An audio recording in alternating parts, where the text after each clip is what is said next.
Throughout the centuries, there have been many kings and queens whose rule on their lands has not been the most impactful. Despite being documented in the history books as they did reign, they have been forgotten and lost to time. For example, some of the medieval kings of England are known for being terrible rulers, but the events of the reign are not the most well known. However, despite this, in the centuries after their deaths, many of these royals and rulers have had their graves broken into and their coffins disturbed for a number of different reasons. Some have wanted to steal the bones or mortal remains of a monarch, and others have wanted to investigate what truly happened to these people. In this video, we look at some of history's forgotten royals and work out why they had their coffins and graves broken into. And to support our channel, please make sure to subscribe. Maximilian was born in 1832 in Vienna. He was the younger brother of Franz Joseph I, Emperor of Austria. As the second son, Maximilian was not expected to rule the Austrian Empire, but he was given a strong education. He was intelligent, charming, and idealistic. For a time, he served in the Austrian navy and became known for modernising it. By the 1860s, France's Emperor, Napoleon III, had plans for Mexico. At the time, Mexico was struggling after years of civil war between liberals and conservatives. The liberals, led by President Benito Juarez, wanted to limit the power of the Catholic Church and modernise the country. The conservatives, on the other hand, wanted to preserve the traditional privileges for the church and army. Sensing opportunity, Napoleon III dreamed of establishing a French-backed monarchy in Mexico, one that would expand French influence in the Americas. With the American Civil War raging, the United States could not enforce the Monroe Doctrine, which opposed European meddling in the Americas. French troops invaded Mexico in 1862. At first, they were defeated at the famous Battle of Puebla, but eventually they captured Mexico City in 1863. With the conservative support, they offered the throne to Maximilian of Austria. At first, Maximilian hesitated. He was not blind to the risks, but persuaded by Napoleon III, by Mexicans and conservatives, and by his ambitious wife, Princess Charlotte of Belgium, known in Mexico as Carlotta, he accepted. In 1864, Maximilian arrived in Mexico and was crowned Emperor Maximilian I. Maximilian and Carlotta set up residence at Chapultepec Castle in Mexico City. They dreamed of creating a modern, enlightening empire. Maximilian abolished child labour, promoted education, and tried to help peasants. He also supported some liberal reforms, such as land redistribution and religious freedom. Ironically, these reforms alienated many of the conservatives who had invited him to Mexico in the first place. The conservatives wanted a monarch who would restore old privileges, not one who embraced liberal ideas. Meanwhile, the liberals under Benito Juarez refused to recognize Maximilian's rule at all. Maximilian's empire was always fragile. It depended heavily on French soldiers. Without them, his authority barely extended beyond Mexico City and a few key towns. In the countryside, Juarez's Republican forces carried on guerrilla warfare. By the 1865, the political winds began to turn against Maximilian. The American Civil War ended, and the victorious United States warned France to leave Mexico. Napoleon III, facing his own troubles in Europe, decided to withdraw his troops. Now, without French support, Maximilian's empire was doomed.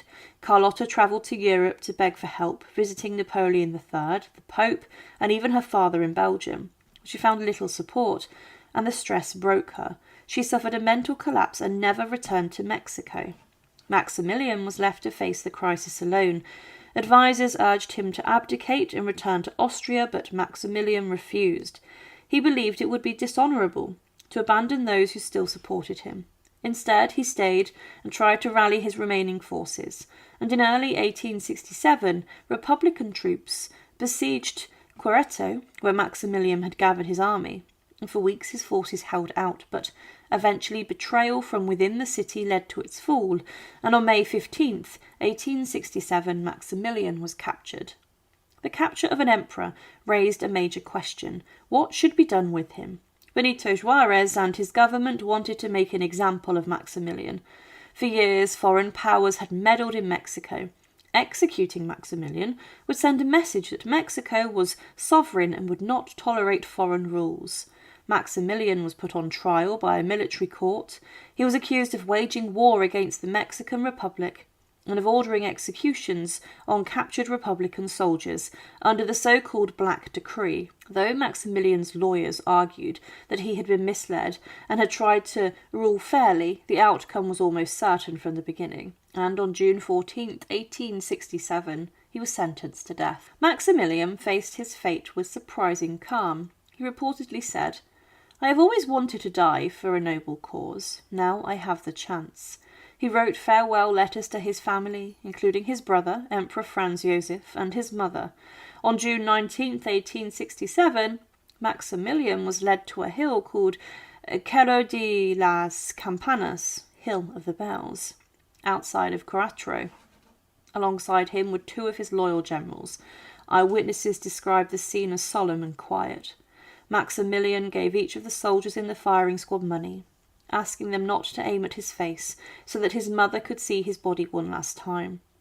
His last words were said to be, "I forgive everyone, and I ask everyone to forgive me. May my blood flow for the good of this land. Viva Mexico." At around 6:40 in the morning, the shots rang out. The emperor fell dead, bringing an end to the Second Mexican Empire. After the execution had taken place, Maximilian was placed inside of a coffin. It was then to be embalmed and displayed for many people to come and see. In particular, Maximilian's blood-stained clothes were removed and he was dressed in a long black overcoat. He also had a long beard, and during the embalming process, for some reason, the eyes of the former emperor were actually cut out. These were then replaced with false eyes, which gave him a very creepy expression. His mouth was also left wide open, and his teeth were on display. His coffin was a large wooden box that had two doors that met in the middle. He was also dressed in his boots, and after the display of Maximilian, his body was then, in January of 1868, fetched by an Austrian admiral who was to collect it and take it back to Austria. The emperor's coffin was taken on board the SMS Novara, and it sailed for Italy. After arriving, the coffin was then taken to Vienna and was buried inside of the imperial crypt with many other members of the Habsburg dynasty. The execution of Maximilian I shocked Europe. Many monarchs were horrified that one of their own could be put to death in such a way. In particular, Maximilian's brother Franz Joseph was devastated, yet he did little to intervene whilst Maximilian was alive. Napoleon III of France was embarrassed, as the Mexican adventure had been his project. It weakened his reputation and contributed to his downfall a few years later during the Franco-Prussian War. And Carlotta never recovered. She lived the rest of her life in seclusion, mentally unstable in Belgium, and she survived until 1927, outliving Maximilian by 60 years. In Mexico, Juarez's republic was secure, but he was criticised by some for not sparing Maximilian's life. Still, for many Mexicans, the execution symbolised the end of foreign interference and the triumphs of national sovereignty. The execution of Maximilian I of Mexico in 1867 was more than the death of a man. It was the end of a grand but misguided experiment to create a European-style empire in Latin America. For Maximilian, it was the tragic result of being caught between two worlds, between Europe and Mexico, between liberal ideals and conservative backers, between his own honour and political reality. On the Hill of the Bells, Maximilian died as he lived in Mexico. With dignity, but out of place, his death marked Mexico's determination to govern itself and to stand as one of the most poignant episodes in the struggle against foreign domination. Born into Bavarian nobility in 1837, she became the wife of Emperor Franz Joseph I of Austria at the age of 16. Sisi was admired across Europe for her beauty, independence and glamorous lifestyle. Yet behind the glitter of the Habsburg court, she often felt trapped, lonely and restless.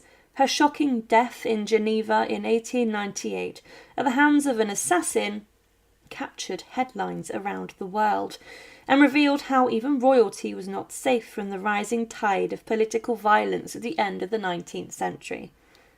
Sisi's life had always been unusual for an empress. Unlike other royal women of her time, she resisted strict court protocol and preferred travelling wildly across Europe. She was known for her beauty rituals, her strict diets, and love of poetry, but she was also deeply unhappy.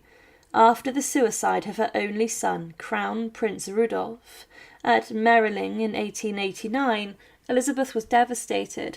She wore black for the rest of her life and withdrew further from the Viennese court. In the last decade of her life, Elizabeth became a wandering figure.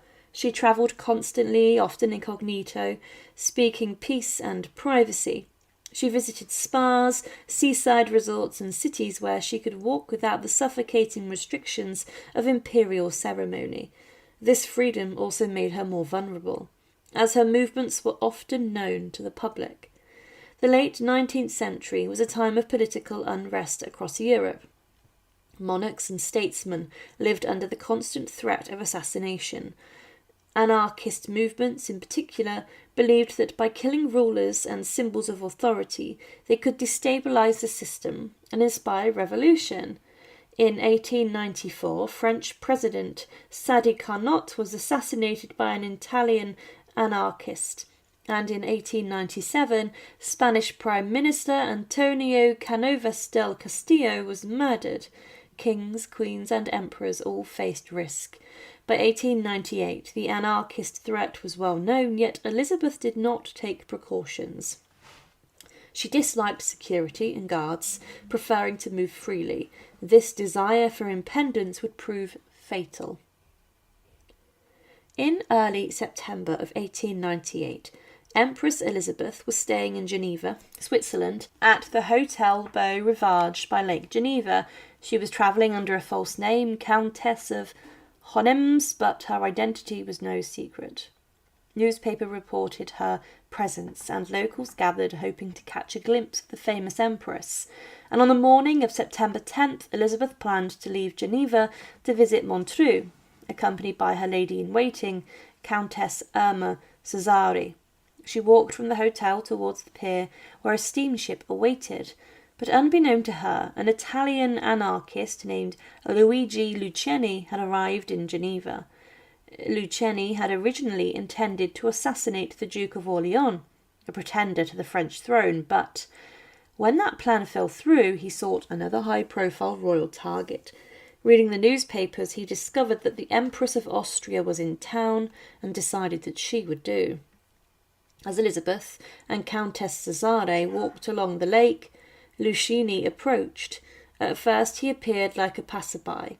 Suddenly he struck Elizabeth in the chest with a sharpened file, a small steel tool he had adapted as a weapon. At that moment Elizabeth did not realise what had happened. She collapsed, but quickly stood again, helped by her lady-in-waiting. Thinking she'd only been shoved, she insisted on continuing to the pier and boarded the steamship. Only once on board did her companion notice the spreading blood on her dress. Elizabeth fainted, and her corset was cut open to reveal the wound. The file had pierced her heart. Despite attempts to revive her, she died shortly after at 2 p.m. She was 60 years old. News of the Empress's collapse and death spread rapidly across Geneva. The city was shocked that such a crime had been committed in broad daylight on its lakeside promenade. Lucchini was quickly caught by police and offered no resistance. He even expressed pride in his deed, claiming it was an act of political conviction. Elizabeth's body was returned to the Hotel Beau Rivage, where it lay until arrangements were made for transport back to Vienna. Locals gathered in mourning, and the city, embarrassed by its failure to protect a visiting sovereign, went into deep mourning. The Empress's coffin was carried back to Austria by train. In Vienna, her death caused an outpouring of grief, despite her distance from court in her later years. Elizabeth had remained immensely popular within the Austrian people. She was admired as a tragic romantic figure, a beautiful woman who had suffered much and lived outside the rigid traditions of her role, and on September 17th, 1898, her funeral was held at the imperial crypt in the church of the Capuchins in Vienna, the traditional burial place of the Habsburg dynasty. Thousands lined the streets to pay their respects. For Emperor Franz Joseph, who had adored his wife despite their long separations, the loss was devastating. After her death, he is reported to have said, "You don't know how much I loved this woman." Specifically, she was buried inside of the imperial crypt and is placed inside of a large chest. She was buried alongside 150 other members of the Habsburg dynasty and 19 other empresses and queens. But over the years, due to the constant humidity and the variations in temperature, as well as the large amount of people who visit the royal vaults and imperial crypt, there has been a huge amount of toll taken on the sarcophagi. There have been many corrosion craters and even holes that have developed, and some of the tombs have also torn and become badly damaged. There has been much work done on the crypt, but in order to keep a check on what is going on inside the vaults, some of the tombs are regularly opened, and it's believed that Cece's over time has been checked on a number of times. Within the tomb, she will be buried inside of a thick wooden coffin, which is probably lead-lined too, meaning that it's unlikely that her body would have decayed significantly, especially as it would probably have been embalmed. Her coffin was actually designed to be opened with sliding glass panels, which would allow the public to view and see her face. If the coffin was lifted out of the tomb today, it would show the Empress's face, and it would be easy to assess the state of her decomposition. It's also important to note that her heart was interred separately from the rest of the body, this being placed in a container and held inside of the Augustinian church, and also her intestines and other entrails were placed in a crypt at St. Stephen's Cathedral. There is also some debate saying, as to her remains being well preserved, that she was interred inside of a triple coffin to do this, and that 3 specific shells were used to hold the body of Empress Elisabeth. The assassination of Elisabeth symbolises the end of an era. She had represented the old glamour of the Habsburg court, yet also its fragility. Her murder was not only a personal tragedy for Austria, but also a warning sign of the violence that would soon engulf Europe in the 20th century. Elizabeth's memory has lived on in legend, and her tragic life, her strict beauty regime and untimely death turned her into a mythic figure. Operettas, films and books have celebrated her story. In Austria and Hungary, she remains beloved, remembered both as a symbol of beauty and a resistless spirit trapped in the duties of empire. The death of Elisabeth of Austria was one of the most shocking assassinations of the 19th century. It reveals the risks faced by monarchs at a time of political upheaval and anarchist violence. More than that, it ended the life of a woman who had always struggled with her role, finding freedom only in travel and solitude. Her murder in Geneva in 1898 shocked Europe. It devastated Emperor Franz Joseph and transformed Cece into a tragic legend. More than a century later, her story continues to capture the imagination of historians, filmmakers and the public. In the end, Elizabeth's death was not just the end of a life, it was the closing chapter of a romantically, yet tragic, age of European monarchy. Margaret of France was born around 1279, the daughter of King Philip III of France and his second wife, Marie of Brabant. She was a half-sister of Philip IV, the formidable French king who would later be dubbed Philip the Fair. Raised in the Capetian court at the time when France was asserting itself as a dominant European power, Margaret received a noblewoman's education, likely steeped in the values of piety, grace and dynastic loyalty. Margaret's childhood coincided with an era of significant tension between France and England. The two kingdoms had long-standing disputes over territories in Gascony and Normandy, and their monarchs often found themselves locked in diplomatic and military rivalry. However, the death of Edward I's beloved first wife, Eleanor of Castile, in 1290 presented a political opportunity. A new marriage might heal Anglo-French tensions. The proposal for Edward I to marry Margaret of France was initially part of a broader peace arrangement brokered by Pope Boniface VIII in the late 1290s. At first, Edward had agreed to marry Blanche of France, Margaret's older half-sister, reputed for her beauty. However, when Edward learnt that Blanche had already been promised to another, he was offered Margaret instead. Though Edward reportedly felt slighted, the prospect of peace with France and a substantial dowry ultimately led him to accept the arrangement. On the 10th of September 1299, the wedding took place in Canterbury following the Treaty of Montreal. Edward was 60 years old and Margaret was about 20. Despite the vast age difference, contemporary accounts and later chroniclers noted the marriage was a surprisingly affectionate one. Margaret reportedly referred to Edward as her good and gracious lord, and Edward, for his part, showed genuine fondness of his young bride. He even gifted her precious items and jewels, and she accompanied him frequently on campaigns and royal progresses. Margaret was crowned Queen of England on the 8th of September, the year 1300, at Westminster Abbey, a full year after the wedding, reflecting her formal establishment in court life. As queen, she was known for her beauty, her gentleness and refined manners.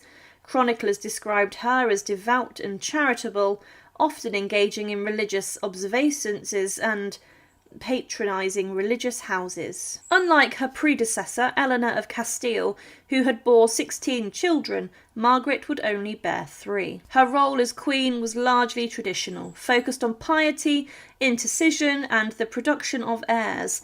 However, she was not without political influence. Margaret worked to mediate between Edward and his increasingly rebellious son and heir, the future Edward II. She also interceded on behalf of petitioners and nobles, occasionally involving herself in court politics where necessary. Notably, she is known to have pleaded successfully for the release of certain prisoners and was regarded as a peacemaker within the royal household. Margaret gave birth to 3 children. Thomas of Brotherton, born the year 1300, later Earl of Norfolk. Edmund of Woodstock, born the year 1301, later the Earl of Kent, and Eleanor, who was born and died in the year 1306. She died in infancy. Her sons were of particular importance as they were half-brothers of Edward II, and their presence would later contribute to complex issues of succession and loyalty during the 14th century. Edward I died on the 7th of July 1307 at Borough-by-Sands near Carlisle, whilst preparing for another campaign in Scotland. Margaret, now only in her late 20s, was suddenly a widow with 2 young sons. Though she never remarried, possibly out of affection for Edward or due to political considerations, she retained the title of Queen Dowager and lived a dignified and comfortable life for nearly 2 decades after his death. Her relationship with her stepson, Edward II, appears to have been cordial, but not especially close. She maintained a separate household and took an interest in the upbringing of her own sons, Thomas and Edmund. Both were given lands and titles, though their half-brother's reign would eventually prove disastrous for them, particularly Edmund, who was executed in 1330 under accusations of treason after supporting the deposed Edward II. Margaret maintained her French cultural connections and patronised French clerics and musicians.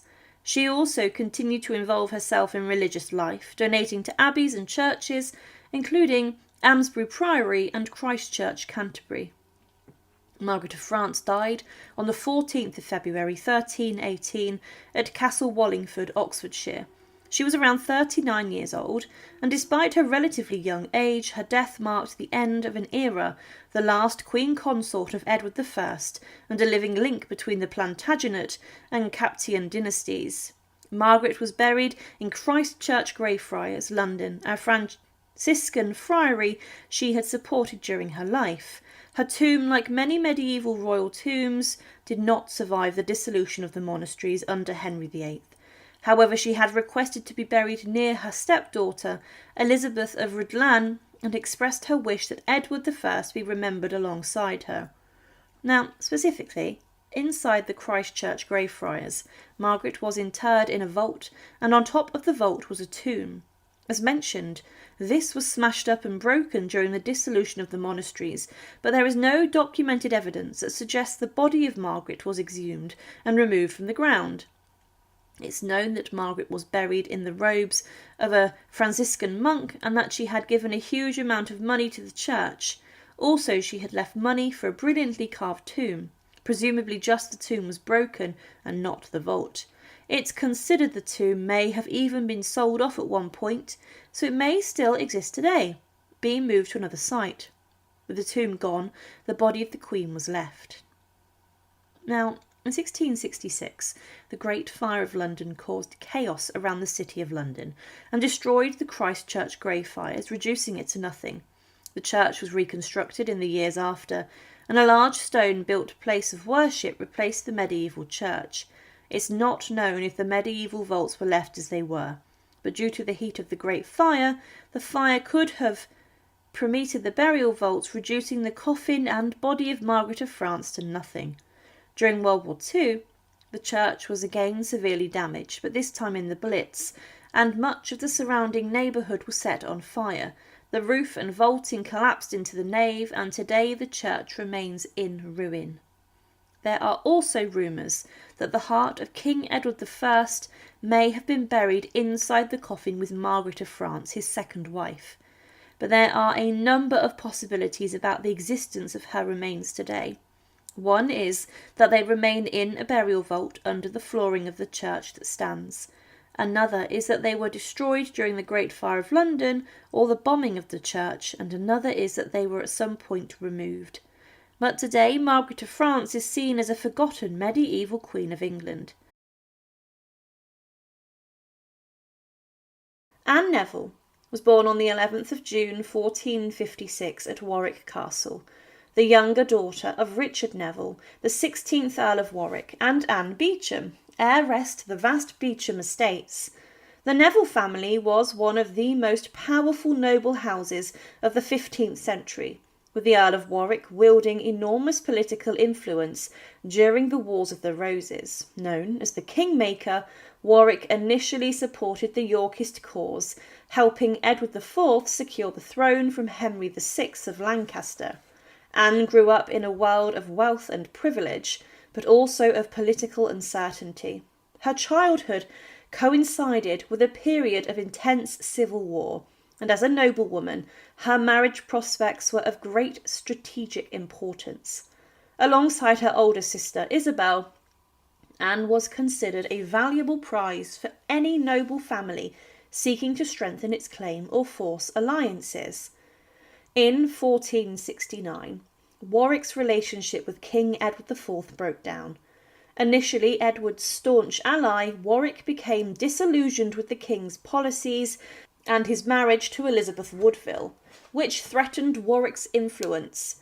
In a dramatic shift of allegiance, Warwick defected to the Lancastrian side, aligning himself with his former enemy, Queen Margaret of Anjou, the formidable wife of Henry VI.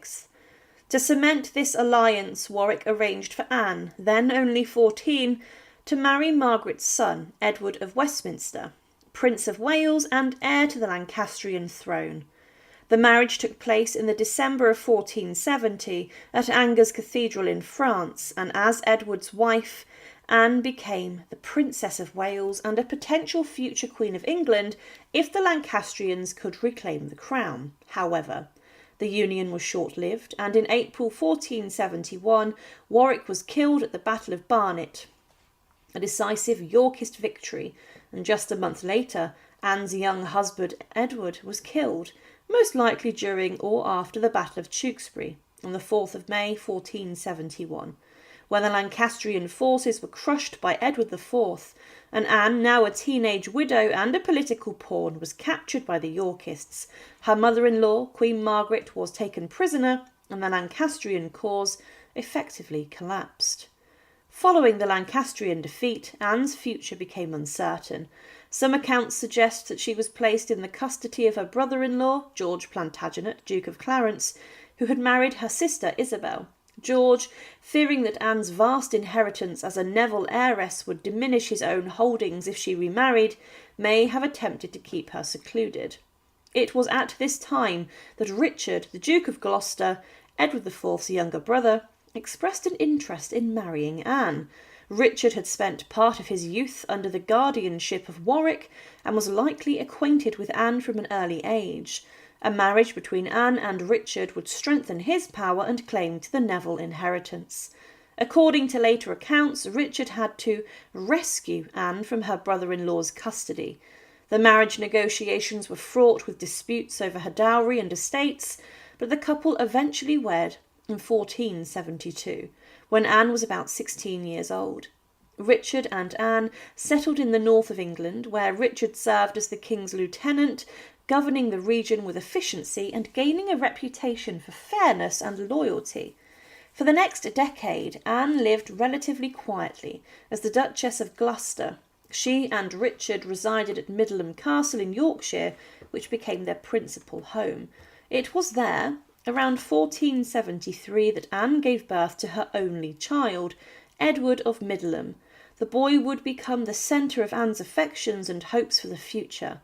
Anne's years as Duchess were perhaps the most peaceful of her life, and Richard proved to be a devoted husband, and their household was known for its generosity and piety.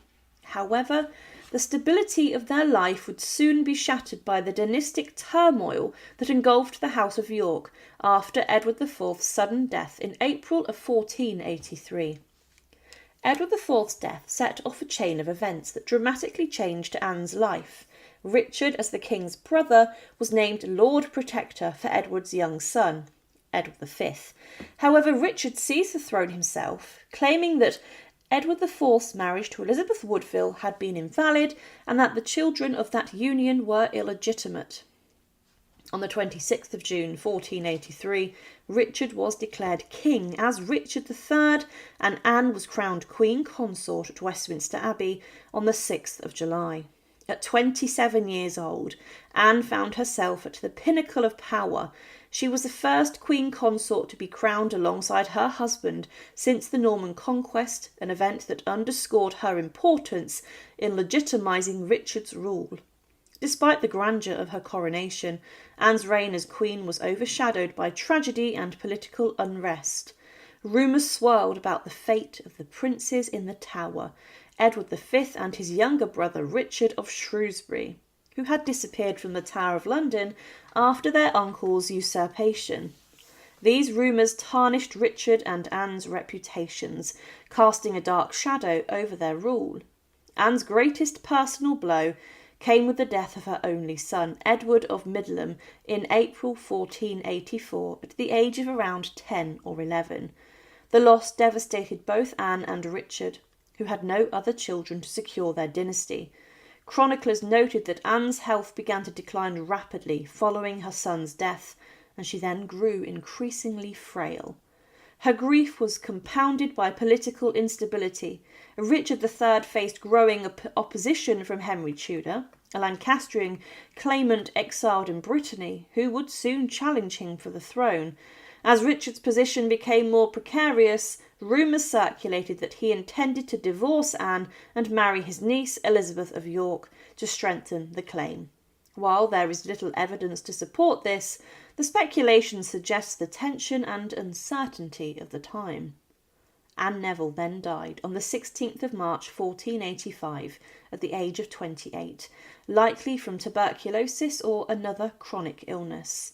Now, there is actually very little recorded in regards to the Queen's funeral, and specifically where Anne was actually buried. It was claimed that King Richard III attended the funeral of his wife and that he cried a lot. But at the time, there were rumours that Richard had poisoned her. so that he could marry his niece Elizabeth of York. The king addressed the rumours, and it was claimed that, in a loud and distinct voice, he showed his grief and displeasure aforesaid, and said it never came into his thoughts or mind to marry in such manner wise, nor willingly, nor glad of the death of his queen, but as sorry and in heart as heavy as man might be. Richard III was broken, but we know that her funeral took place inside of Westminster Abbey, and that a significant amount of money had been on a funeral with honours no less than befitting the burial of a queen. The surviving records in Westminster Abbey state that £42.12 was assigned for her burial. A list of burials inside of the Abbey also claim that Anne Neville was buried on the south side of the sanctuary, and it was claimed in 1530 that her grave is by the south door that does lead into St Edward's Chapel. This is the most holy and important part of the abbey, next to the shrine of Edward the Confessor, surrounded by other medieval kings. Today, this part is inaccessible and cannot be viewed. And also there is also not a tomb marking her site. Locating Anne Neville's body is tricky. For around 500 years, her burial site also remained unmarked. The grave of the Queen was lost to time. But in the year 1866, whilst some work was being done on the area south to the high altar, a heavy lead coffin was discovered alone, lying inside of a grave in the rough location of Queen Anne. There was some debate as to whether this was her remains or the remains of another Queen Anne, Anne of Cleves, the fourth wife of King Henry VIII, who is also buried close by. Now, the fact her burial site is relatively lost may have actually saved Queen Anne from having her coffin broken into, or her burial vault being disturbed. Inside of the abbey, during the Victorian period, many of the vaults of royals were looked inside of, and this means that being undisturbed, Anne Neville's body, presuming it was embalmed as royal custom and was wrapped in a thick cerecloth, may be as fresh as the day she died. There is a relatively good chance that the skin on her corpse still remains, and that if she's buried with a crown on her head or in her royal robes, that these still exist.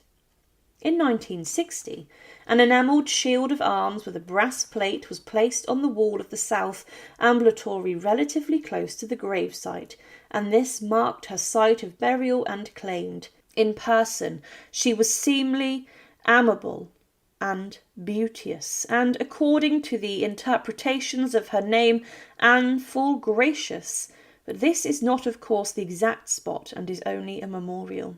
Today the grave of Anne Neville remains a mystery, and the true burial site is one of Westminster Abbey's secrets. She is surrounded in the rough location of her grave by medieval kings and queens and lies close, allegedly, to the most holy part of the incredible abbey. But in her life, she is best remembered for being the wife of one of the most notorious kings that England has ever had. Mary of Modena was born on the 5th of October 1658, and she was the eldest child and only daughter of Alfonso IV, the Duke of Modena, and his wife. On the 20th of September 1673, she was married by proxy in a Catholic ceremony to James, the Duke of York. James was at the time the heir to his brother's throne in England.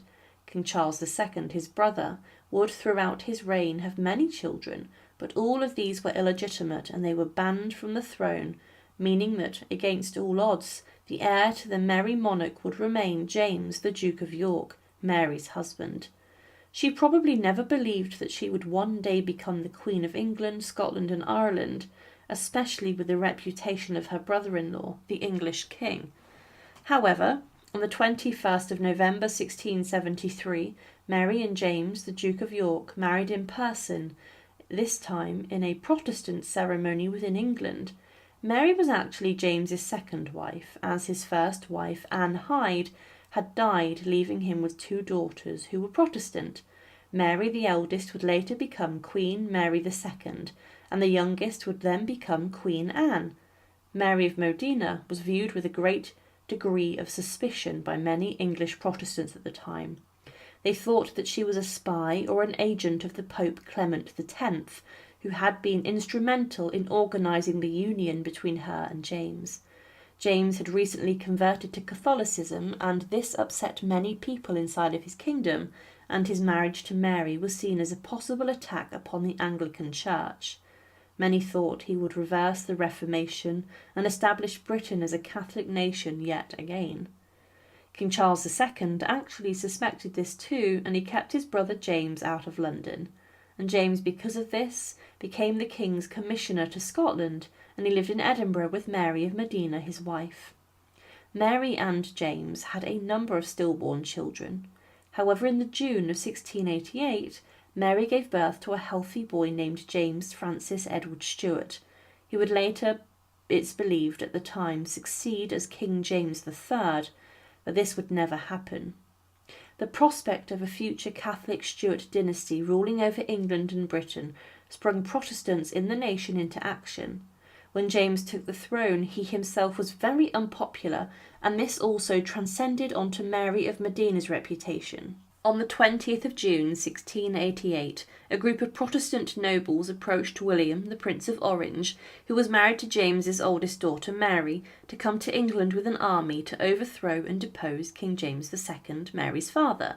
James thought he would win over this rebellion, and he turned down offers of military assistance from the French, King Louis XIV. However, when William of Orange landed in southwest England on the 5th of November 1688, this signalled the start of the Glorious Revolution, known for its lack of bloodshed, and much of James II's royalist army actually switched their allegiance to William of Orange. Even James's younger daughter Anne supported William and her sister. The situation became rather dangerous, and on the 10th of December 1688, Mary of Modena fled to France with her son James. The next day, her husband, the king, tried to flee, but he was caught in Kent, but William later allowed him to leave. James II would give up his throne, and with this Mary of Modena also lost her position as a queen, and she would then live in exile from the countries that she once ruled over, taking up position inside of the French court. James II and Mary were welcomed by King Louis XIV, who offered them a palace and a large pension, and they lived in relative luxury. Inside of France, they even had another child, who died at the age of 19 from smallpox, and she kept the title of a princess. Later, their son would become the figurehead for decades of Jacobite rebellions in Britain and also in Scotland. Mary was well liked at court, as mentioned, but she in her final years sought refuge from the stress of being a queen in exile of the convent of the Visitations near to Paris. She stayed there for long periods of time with her daughter, but over time she became rather depressed. She was said to have been a model of desolation, and she was deprived of keeping the company of her own family. She lived out her final days in virtual poverty and was unable to travel by her own, as all her horses had died, and she could not afford to get new ones to pull her carriages. However, on the 7th of May 1718, Mary of Modena, who had been ill for some time, died. She had been suffering from cancer for some time, and some close to her even regarded her as a saint. Now, for a queen, it would have been expected that she would have been buried in a huge mausoleum or church. Many of the royals, even those who lived in exile in France, were given decent burials inside places such as the Basilica of St. Denis. But Mary of Modena was buried amongst the nuns that she had befriended and visited for many years at the convent of Visitations near to Paris in Charlotte.